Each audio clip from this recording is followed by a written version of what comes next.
Escolta'm, abans hi havia un missatge que deia que el Sebastià era l'oracle de Catalunya, deia aquí, però hem de dir que no només és de Catalunya, perquè tinc aquí una sorpreseta dins d'aquesta capsa, que és que el Sebastià ha travessat fronteres, però no és que el seu llibre s'hagi traduït al francès, a l'anglès, a l'alemany, a l'italià, sinó que, mira, aquí dins hi ha Els secrets de la felicitat, Secret of Happiness, en xinès. S'acaba de publicar...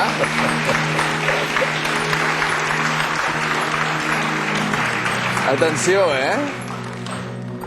Això són els secrets de la felicitat en xinès, Atenció.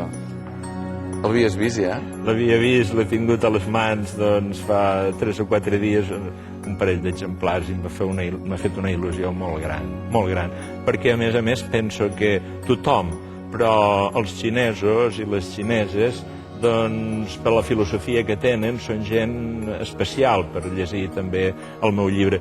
Jo ja he mirat i me l'he posat, diguem, al cor, i he tingut pensaments i els he enviat, el que jo sempre en dic, no? I els he explicat a alguns físics, els quàntums d'efecte cap a les persones que el llegeixin.